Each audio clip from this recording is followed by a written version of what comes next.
Le financement participatif intéresse de plus en plus les investisseurs en quête de solutions alternatives.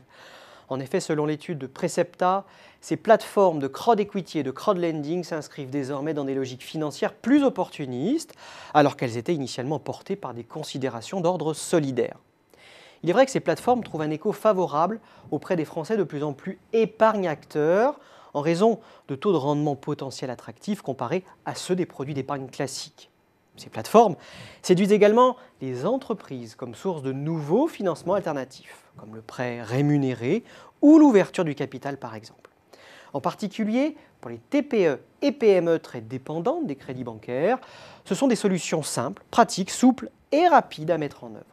Mais je le concède, pour l'heure, le financement participatif d'entreprises reste anecdotique si on le compare au volume d'activité de la finance traditionnelle. Mais sa dynamique, elle, est très porteuse. De l'avis de nos experts, les marchés du crowd equity et du crowd lending vont se structurer autour de plateformes leaders. Pour le moment, c'est plus de 80 acteurs qui ont été immatriculés en l'espace d'un an sous les deux statuts, IFP pour intermédiaire en financement participatif et CIP pour conseiller en investissement participatif, grâce à l'entrée en vigueur de la nouvelle réglementation à l'automne 2014. Un niveau beaucoup trop élevé qui va alors inévitablement déboucher sur une consolidation. Pourquoi ? Parce que la qualité de l'audience est le socle de la réussite des plateformes de crowdfunding. Le modèle des acteurs impose donc a priori une course de vitesse pour atteindre rapidement la taille critique. En réalité, les spécificités de cette jeune industrie rendent cet exercice délicat. La nécessaire maîtrise du risque de défaut des projets présentés implique en effet une certaine lenteur. En clair, les acteurs ne peuvent sacrifier la qualité des dossiers présentés à la quantité.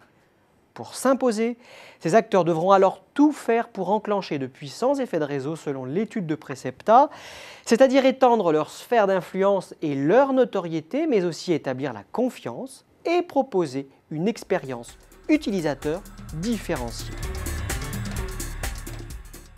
Les plateformes et les acteurs conventionnels se doivent de coopérer, et ils en ont les capacités. Il faut dire que chaque partie affiche des complémentarités indéniables selon l'étude de Precepta.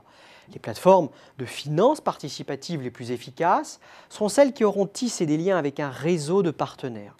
C'est la seule façon pour elles d'obtenir rapidement des avantages concurrentiels décisifs. J'entends par là une audience qualifiée, une notoriété et une visibilité, ou encore un système de réassurance. De leur côté, les acteurs conventionnels pourront trouver dans les startups une source d'innovation en matière de produits et de services. Sans oublier un outil marketing puissant pour conforter leur image de marque et renforcer l'engagement de leurs clients.